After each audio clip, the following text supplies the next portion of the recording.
गुरुजी मेरे आए मेहरा हो गईया, मेरे घर दे भाग जगाए मेहरा हो गईया। अंदर आवाज आ रही है ना सबको? ये देखिए गुरुजी का दर ऐसा है संगत जी, जो आता है ना यहाँ से कुछ ना कुछ पाके ही जाता है। सबसे पहले ना गुरुजी हमें, हम कुछ भी यहाँ आते हैं ना, हम बहुत सारी मांग लेके आते हैं। कोई कहता है मुझे पैसा चाहिए, कोई कहता है मुझे कपड़े चाहिए, कोई कहता है मुझे घर चाहिए, कोई कहता है मुझे गाड़ी चाहिए, फिर कोई कहता है कि मेरे बच्चों के कल्याण कर दो, नौकरी लगा दो, शादी कर दो, बच्चे हो जाएं। हम कुछ ना कुछ मांगने ही आते हैं यहाँ पे। लेकिन गुरुजी महाराज को पता होता है कि मैंने इसको पहले क्या देना है। अब कोई बहुत बीमार है, उसका स्वास्थ्य बिगड़ा हुआ है, वो बीमारियों से घिरा है, तो वो मांग रहा है कि पहले मुझे। अब भगवान ना हमेशा आपको पूछेंगे किसी ना किसी रूप में कि भाई जब आप जाओगे ना, आपके मन में एक विचार आएगा किसी भी मंदिर गुरुद्वारे में कि तुझे क्या चाहिए। आपने सुना होगा जब पहले के जमाने में लोग तपस्या करते थे, देवी देवताओं ने भी तपस्या करी, करोड़ों वर्ष तपस्या करी है। शिव जी, पार्वती ने भी इवन तपस्या करी है परमात्मा को पाने के लिए। तो उनसे भी पूछा गया कि तुम्हें क्या चाहिए। तो जो देव होते हैं, जो देवता होते हैं ना, वो कहते हैं हमें मोक्ष चाहिए। और जो इंसानी चोले में आते हैं ना, ह्यूमन होते हैं, वो कहते हैं नहीं हमें तो दुनियावी चीजें हम मांगते हैं, ये नहीं है वो नहीं है, शिकायतें करते रहते हैं। और जो इंसानी चोले में ही जो संगत समझ जाती है कि परमात्मा से मैं क्या मांगू।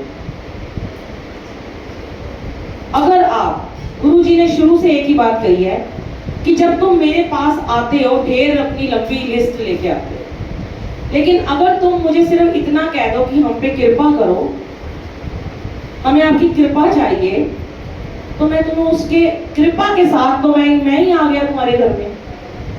तो जब मैं ही आ गया, कृपा कौन लेके आएगा? तो भगवान लेके आते हैं, प्रभु परमात्मा लेके आते हैं ना। तो जब वो कृपा ही लेके आ गए, फिर क्या हमें चाहिए क्या नहीं चाहिए। कहते हैं ना, एक पिता से जब एक पुत्र या एक पुत्री, अपने बच्चे होते हैं छोटे, तो वो मांग करते हैं, ठीक है, बदले में क्या करते हैं, पापा उनको कहते हैं कि मुझे प्यार कर। तो जब वो प्यार मांगते हैं तो उनको हर चीज दे दी जाती है। ऐसे ही जब वो अपने गुरु से कहते हैं, गुरु तो हमें प्यार दे ही रहा है, अब आपने गुरु से कहना है कि आप हमें प्यार करो। अब बात ही खत्म हो गई, प्रेम ही मांग लिया तो कुछ बचा ही नहीं, फिर तो सब ये मिल गया। प्रेम मांग लो इनसे और कृपा मांग लो, ब्लेसिंग ऑलरेडी आपकी ऑटोमेटिकली आपकी चोली में आ जाती है। पर गुरु जी को पता होता है कि मैंने इसको पहले क्या देना। अब जिसने प्रेम और कृपा मांग ली ना, उसका तो कल्याण हो गया। अब गुरुजी सबसे पहले क्या करेंगे, आप चाहे लाख मत्थे रगड़ लो, आप चाहे लाख इस दरबार में आके रो लो, बड़े मंदिर चले जाओ, सेवा में चले जाओ, सत्संग में चले जाओ, रोते रहो, कोने में बैठ के रोते रहो, अपनी शिकायतें लेके बैठे रहो, मेरा ये नहीं किया, मेरा वो नहीं किया, मेरा ये करोगे तो मैं शुक्राना करूंगा, मेरा वो काम करोगे तो मैं सत्संग कराऊंगा, मेरा घर बनेगा तो मैं ये करूंगा। पर गुरुजी सबसे पहले हमें हेल्थ देते हैं, हमारी बीमारियां ठीक करते हैं। तभी कहा गया कि जो गुरु जी का लंगर प्रसाद और जल प्रसाद होता है, चाहे वो कैसे भी क्यों ना बना हो, चाहे वो किसी ने बाजार से मंगाया हो रेडीमेड, चाहे घर में बनाए, चाहे हलवाई ने बनाया है, चाहे किसी पड़ोसी ने बनाया है, वो जब गुरु महाराज ने भोग लगा दिया ना, तो वो अमृत बन गया। अब उसमें हमें इफ एंड बट नहीं है कि हलवे प्रसाद में आज मीठा ज्यादा था, या चाय में चीनी कम थी, या दाल में नमक ज्यादा था, या सब्जी में तेल ज्यादा था। अब महाराज ने भी भोग वही लगाया है, जूठा तो हम करते नहीं है, ना ही हम टेस्ट करते हैं। खा लिया उन्होंने, वही हमें खाना है। कई जगह मैं देखती हूँ बहुत बड़े बड़े सत्संग होते हैं, जब भोग लग के आता है तो वो टेस्ट करते हैं। ऐसा नहीं होना चाहिए, क्योंकि आप टेस्ट कर रहे हो, अब आपको दिख रहा है कि नमक कम है, पर आपने तो गुरु जी को नमक कम वाला ही भोग लगाया ना, फिर आपका क्या मतलब बनता है कि आप नमक और डालो उसमें, आपको वही खाना पड़ेगा। पता नहीं उस दिन कितने लोग बीपी के मरीज बैठे होंगे जो गुरुजी उनको नमक कम खिला के एड्रेस करना चाहते हैं। पता नहीं कितने शुगर के मरीज यहाँ बैठे होंगे कि गुरुजी उनको ज्यादा चीनी वाली चाय और मीठा खिला के ब्लेस करना चाहते हैं। इनकी लीला को जानना आसान नहीं है और हमें जानना भी नहीं है, क्योंकि जब हम ये सोचते हैं ना गुरु क्या कर रहा है, तो गुरु जी कहते हैं अब ये भी तुम सोचोगे। आपने बड़े मुहावरे सुने होंगे, कोटेशन आजकल इंस्टाग्राम पे आती है ना, लोग ये कहते हैं, लोग वो कहते हैं, फिर वो कहते हैं ना कि अब ये भी तुम सोचोगे लोग क्या कहते हैं, तो फिर मैं क्या करूंगा। यही गुरु जी कहते हैं अब तुम ये सोचोगे कि मैं क्या कर रहा हूँ, मैं कैसे कर रहा हूँ, आज मैंने ये नहीं करना, जरा चुप करा दो बच्चों। तो क्या होगा, मैं तो फिर चुप ही होके बैठ जाऊंगा। बंद करा दो। वो कहते हैं मैं चुप हो जाऊंगा, तुम बोलो, तुम अपनी मनमर्जियां करो, मैं खामोश हूँ। जिस दिन तुम चुप रह के कुछ सुनोगे ना मेरी कहानी, तब मैं बोलूंगा। पर हम सुनते ही तो नहीं है, हमें आता ही नहीं है सुनना, क्योंकि हमने कभी सीखा ही नहीं है। पर हम दिन रात अपने बच्चों को जरूर सिखाते हैं। स्कूल जाते हो ना, शोर नहीं मचाना, तुम्हारी कंप्लेंट नहीं आनी चाहिए, चुप रहना, बातें नहीं करनी ज्यादा। क्लास में बातें करोगे पनिशमेंट मिलेगी। फिर टीचर पीटीएम में बोलती है तुम्हारा बच्चा बहुत शरारती, रोज बाहर खड़ा रहता है, इसको सिखा दो। हम क्या कर रहे हैं, हमारी ये क्लास है, ये 2 घंटे हमें बख्शी है उन्होंने, तो जो हमें मालिक ने बख्शा है उसमें हमें बिल्कुल साइलेंट होकर बात करनी। इवन ये तो चलो आज इतनी संगत जो गुरु जी की मर्जी से आई है, कई बार इतनी घर में 2 कमरों में 100-150 संगत आ जाती है, बाहर तक लोग बैठे होते हैं। कई बार 1000 संगत का सत्संग में बुलाते हैं, 2-2000 3-3000 की सेवा में बुलाते हैं। और जो गुरु जी वाले हैं, चाहे वो उसमें 100 सेवादार खड़े हों, अगर उनको पता है सेवा कैसे करनी है, तो वो पिन ड्रॉप साइलेंट नहीं रहेंगे, वो इशारे से बात करते हैं। क्योंकि इसका एक कारण है, ये गुरु जी ने समझाया कि जब भी देखो संगत को तो टीचर कह रही है चुप हो जा, चुप हो जा, चुप हो जा, तू चुप हो जा, तू चुप हो जा, तू फोन मत यूज कर, तू बातें मत कर। और अगर हम ही खड़े होकर हम बात कर रहे हैं, बोल रहे हैं, तो वो जो बच्चे होते हैं ना, वो वही करेंगे जो टीचर करते हैं। ऐसे ही होता है ना, अगर आपके बच्चों की क्लास में टीचर ऐसे छुप छुप के फोन चला रही होगी और बच्चे की कंप्लेंट करेगी ना, तो बच्चा प्रिंसिपल के सामने जाके बोल देगा कि मैम देखो, हम आपको बताते हैं हमारी मैम तो सारा दिन फोन पे लगी रहती है, तो उस टीचर को वहां से निकाल दिया, जा भाई तेरी नौकरी खत्म। ऐसी सेवादार है। सेवा मिली है बहुत अच्छी बात है, सेवा करेंगे मेवा मिलेगा, लेकिन सेवा भी बड़े भागों से मिलती है, और सेवा को टिकाना कैसे है ये बहुत जरूरी है। सेवा टिकती नहीं है, सेवा ना वो है बड़ी चंचल होती है, क्योंकि जैसे ही कोई सेवा करता है ना उसमें अहंकार आता है, ये तो मैं करता हूँ, ये तो मैं लाया हूँ, ये तो मैंने करा है, मैं ना आता तो ये होता ही ना, यहाँ मेरे बिना तो ये संभव ही नहीं था। तो सेवा में अहंकार आ गया ना, चंचलता आ गई, सेवा में चंचलता आ गई, तो चंचल चीज कभी भी नहीं टिकेगी, सिंपल चीज टिकेगी, सहज तरीके से जो काम किया जाएगा वही टिकेगा। क्योंकि कई बार क्या होता है कि मैं जो आपको बता रही थी कि हम बहुत बड़े बड़े सत्संग में भी जाते हैं, तो वहाँ पे ना सेवादारी ना चाय प्रसाद दे रहे होते हैं, वो नमकीन दे रहे, चिल्ला चिल्ला के वो इधर आ, वो इधर आ, वो इधर आ, सुन नहीं रहा, ऐसे करते हैं। तो जो गुरु जी से जुड़े होती है ना संगत, उसको बड़ी प्रॉब्लम होती है। क्यों होती है पता है? क्योंकि वो ध्यान में बैठे हैं। अब गुरु जी ध्यान में बैठे हैं, अब एक आया उसने ध्यान भंग कर दिया। जब हम सेवा में होते हैं ना संगत जी, और कोई भी थोड़ा सा बोलता है ना, ये बहुत गहरी बात है, एक बार याद रखें, हम भी रखें, संगत भी याद रखें। संगत भी अगर बोलती है, एक लफ्ज बोलने से कई लाख जन्मों के हमारे कर्म फिर से बढ़ जाते हैं, जो हम यहाँ कटवाने के लिए आते हैं, बढ़ जाएंगे।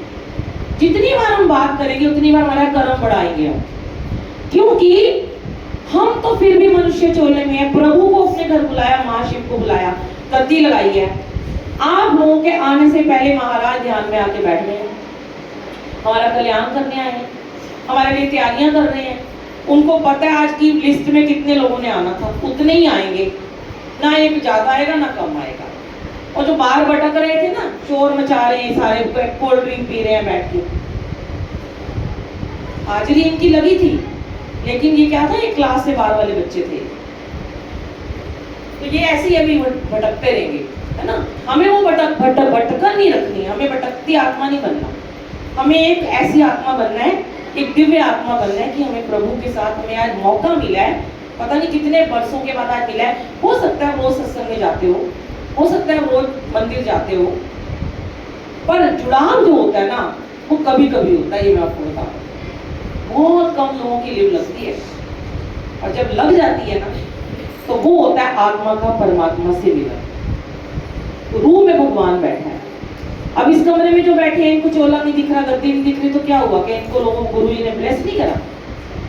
गर्मी इतनी ज्यादा उस कमरे में, मैं देख रही थी, इतनी उमस है, तो बैठे हैं ना। अब गुरु जी ने हमारी परीक्षा ली, हम आए, जैसे अंदर आए लाइट चली गई। 1.5 घंटा हम गर्मी में बैठे रहे, आए तोबा ये वो करते रहे, पंखा चलते रहे, बाहर लेके बैठे रहे। और महाराज की मर्जी थी, हमें पता था सत्संग शुरू होने वाली लाइट आ जाएगी। ये लेते हैं परीक्षा कभी कभी, नींबू की तरह कहते हैं निचोड़ता हूँ मैं तुम्हें, वही निचोड़ना है। बड़ी वही खटास हमारे अंदर भी जो उस टाइम जितने बैठे थे चल रहे होंगे फ्रेंड, बट निचोड़ दिया उन्होंने नींबू की तरह। अभी जब तक रस की बूंद बाकी है, खटास की बॉडी में, निचोड़ते ही रहेंगे। तो कर्म जल्दी कटवाने का जरिया मिला गुरु का द्वारा। अब कर्म कटवाने हैं या बढ़ाने, ये हमारे पे डिपेंड करता है। अब हमारे सेवादार जो भी हम 4-5 आते हैं, ये तो 2 कमरे हैं, दूर दूर भी लोग बैठे होते हैं, वहां हमारे सेवादार एक खड़े होते हैं, इशारे से अगर मैं मेरी लिप्सी को वो देख लेते हैं बिना बोले कि मैंने क्या बोला है, और वो समझ जाते हैं, क्योंकि वो इतने साल से ही हमारे साथ सेवा में लगे हैं और उनको पता है आंटी क्या बोलना चाहती है, मुझे आवाज नहीं करनी पड़ती वहां पे।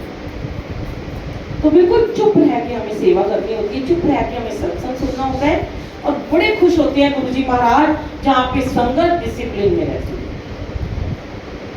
बहुत प्यार करते हैं गुरुजी ऐसी संगत को कि जिन्होंने ध्यान लगा के इस गुरबानी को सुना। अब गुरबानी है, मुझे पता है यहाँ बहुत सारे लोगों को पंजाबी नहीं समझ में आ रही, नहीं आती, कई लोग बोल देते हैं, पहले ही मुझे बोल देते हैं आंटी हिंदी के भजन चला दो। मैं ये कहती हूँ, जब आप लोगों में से कौन कौन बड़े मंदिर गया है? मेरे को लगता है सारे गए होंगे, सब गए, अंदर वाले भी गए कि नहीं गए? बड़े मंदिर गए हो कभी? बड़े मंदिर में जब आप वीरवार, शुक्रवार, शनि, इतवार को शाम को जब जाते हो, 5 बजे जब मंदिर खुलता है और 9 बजे तक मंदिर खुलता है, तो जब 5 से लेके 7 का समय होता है ना, उस समय यही शब्द चल रहे होते हैं। 7 बजे मंत्र जाप होता है, उसके बाद भजन चलते हैं सिंगर के, या शुक्राना चलता है, या कुछ भी पंजाबी चलता है। पर आपके पास ऑप्शन नहीं है वहां पे कुछ भी, आप किसी को वहां बोल नहीं सकते, टोक नहीं सकते ये बंद करो हमें समझ में नहीं आ रहा, उठ के भाग भी नहीं सकते आप। अगर आपको गुरुजी ने 4 बजे बुला दिया ना, अभी हम गए थे मंडे को, धूप में खड़ा कर देंगे और 7 बजे तक भी आपका अंदर जाने का नंबर नहीं आएगा, क्योंकि आप भागना चाहते हो वहां से, आपको नहीं भागने देंगे। वो कुर्बानी हमारे अंदर डाल डाल के वो हमें प्योर करते हैं, हमारी सारी नेगेटिविटी निकाल देते हैं, प्योरिटी लाते हैं हमारे अंदर, शुद्धता लाते हैं। क्योंकि कुर्बानी को कहते हैं समझ ना भी आए ना, उसकी लय में खो जाओ।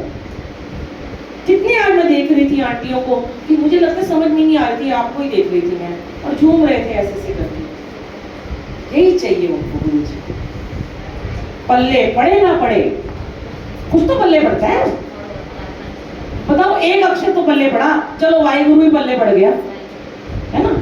जब वाहिगुरु नाम उतर गया अंदर, जय गुरु जी उतर गया, तो क्या जरूरत है कुछ ज्यादा। इसीलिए गुरु जी कहते हैं मुझे ज्यादा जानने की जरूरत नहीं है, तुम बस मुझे मानो, मैं तुम्हारे लिए क्या करने आया हूं, मेरी लीला को समझो, मैं अपनी संगत से क्या चाहता हूं वो समझो। गुरु जी को अपने सत्संग में ईगो, निंदा चुगली, ईर्ष्या भाव, प्रतिस्पर्धा, द्वेष, ये सब बाहर चक्रों के सब कार के आना, अहंकार सबसे पहले। अंदर आओ और एक बार मत्था टेक के जहां सेवादार बिठाए वहां पे बैठ जाओ। कभी भी ये नहीं इधर हो जाओ उधर हो जाओ, इधर चल जाऊं उधर चल जाऊं। अभी मैं देख रही थी कोई इशारे कर रहा था, ये आंटी बेचारी उठ के गई सेवा में, तो चलो इधर टेक लगा लो, ऐसे नहीं होता। वो वॉशरूम गया है, कोई कहीं गया है, उसकी जगह है ना वो उस दिन आपकी प्रॉपर्टी होती है, पता है आपको। जैसे अपनी प्रॉपर्टी किसी को नहीं देते ना, अपना मकान किसी के नाम नहीं करेंगे, अपनी दुकान नहीं करेंगे, आज ये जगह हमें ब्लेस करिए। तो आंटी ये मत समझना आपके घर को भी प्रॉपर्टी सब समझ लेंगे, तो भी चले जाएंगे। वो जगह आपकी है प्रॉपर्टी पर, अब उस प्रॉपर्टी को नहीं छोड़ना, क्यों? उसका भी कारण है, क्योंकि जैसे ही गुरुजी महाराज ने सेवादार को बोला इसको यहाँ बिठा दो, अब गुरुजी की बंद मुट्ठी इस 2 घंटे में, इस 2 घंटे के बाद पता नहीं कब खुलेगी, पता नहीं कब खुलनी शुरू हुई, आपको नहीं पता। आप सोच रहे हो मुझे पहले खुल गई, चाय मिल गई, खुल गई, क्या पता आखिरी निवाला, वो भी मिर्च हो, लौंग हो, दालचीनी हो, वो खाने तक आपको ब्लेसिंग मिलेगी। तो जिस जगह पे गुरुजी आपको बिठाते हैं ना, वो जगह पे ना धरती एक ऑरा बना लेती है, आपके आसपास एक वाइब्रेशन हो जाती है, वो धरती आपको एनर्जी देती है। धरती माता क्यों कहते हैं धरती में बैठना है, गुरु ऊपर बैठे हम नीचे बैठेंगे ना। धरती हमें शुरू से कहते हैं ना, धरती हमारे क्या पुराने ग्रंथों में लिखा था, धरती हमारे सारे कष्ट रख लेती है, धरती हमारे बोझ को उड़ती है, धरती हमारे पापों को और लेती है, कहते थे ना सब, क्यों कहते थे धरती माता। तो जब धरती माता में बैठते हो, धरती माता आपको ब्लेस करती है। अब वो धरती की वो जगह वो आपको ब्लेसिंग देती है। अब गुरुजी कहते हैं जैसे ही वो आंटी उठ के गई, तुम्हारा तो मन में चल रहा था, एक के मन में, जैसे ये बच्ची बैठी है, अब इसके मन में चल रहा था एक शुक्राना, ये गई उठ के, इसको टेक मिली हुई थी, इन आंटी को टेक नहीं मिली, पता नहीं इनकी कौन सी कमर का दर्द वो ठीक कर रहे हैं, पता नहीं कौन सा घुटना ठीक कर रहे हैं, पता नहीं कौन सा सर दर्द ठीक कर रहे हैं, आपको क्या पता। और आंटी ने सोचा आई नहीं, बड़ी देर हो गई वो लड़की, वॉशरूम भी चली गई, बाहर भी हो आई है, अब मैं जरा टेक लगा लूं, सबकी तो आंखें बंद है, कौन देख रहा है, आंखें बंद आप लोगों की है, प्रभु की आंख खुली हुई है, तीसरी तक खुली होती है। अब आप जैसे ही वहां जाके बैठे, आपके मन में चल रहा था शुक्राना और उसके मन में चल रही थी शिकायतें, मेरे को पेपर नहीं हुआ, मेरा ये नहीं हुआ, मेरे पैसे नहीं है, मेरा गाड़ी नहीं है। आप कह रहे थे thank you thank you thank you Guruji, thank you Guruji, ये दे दिया वो दे दिया, है ना। अब जैसे ही आप उसकी जगह पे जाके बैठ गए और वो बेचारी आई, उसने देखा मेरी जगह पे तो कोई बैठ गया है, वो आके चुपचाप आपकी जगह बैठ गई, क्योंकि उसको पता है कि मैं बोलूंगी तो कोई नाराज हो जाएगा और ये बड़ी बूढ़ी आंटी है, ये गुस्सा हो जाएंगी, इसको मेरे से जरूरत है नहीं। जितने भी आपके शुक्राने थे वो सारे नेगेटिविटी में बदल गए, वो सारे के सारे शिकायतों में बदल गए। अब उसने क्या करा, उसकी सारी शिकायतें खत्म और जीवन में जितने शुक्राने थे सारे उसको मिल गए, आप उसकी सारी शिकायतें आपको मिल गई। समझ गए क्यों कहते हैं अपनी जगह बैठ रहे हैं? कोई नहीं समझाएगा आपको ये बात, गुरुजी ने हमें समझाई है। आखिरी वक्त तक, जब तक आपका थाली का लंगर प्रसाद खत्म ना हो जाए, आपको अपनी जगह नहीं चेंज करनी। कोई आपकी जगह पे आके बैठ जाए, आप उसको हाथ जोड़ के इशारा करो उठो यहाँ से, ये मेरी जगह है। बोलेगा नहीं मेरी कमर दर्द है, कहना कि कोई बात नहीं आप इधर आ जाइए, वो बुरा मानेगा ना, वो आपसे अगले सत्संग में बात नहीं करेगा। मत करें। हमारे से कितने लोग नाराज हो जाते हैं, ये थोड़ा नहीं बुलाते हैं, कई लोग हर महीने सत्संग में बुलाते हैं, मंथली सत्संग में सेवा में बुलाते हैं, कोई होते हैं एक बार बुलाते हैं, नहीं बुलाते, हम दोबारा उनके घर जाते भी नहीं है। उनके मन में अगर ये ईर्ष्या चल रही है, एक पैंट बट चल रहा है, हमें नहीं गुरु जी वहाँ भेजते हैं, क्यों गुरु जी वहीं भेजते हैं जहाँ प्रेम मिलेगा। मैंने आपको क्या कहा, प्रेम, प्रेम मिलेगा, महाराज सेवा मिलेगी। लेकिन थोड़ा सा समझो चीजों को कि गुरु जी जब आए हैं दुनिया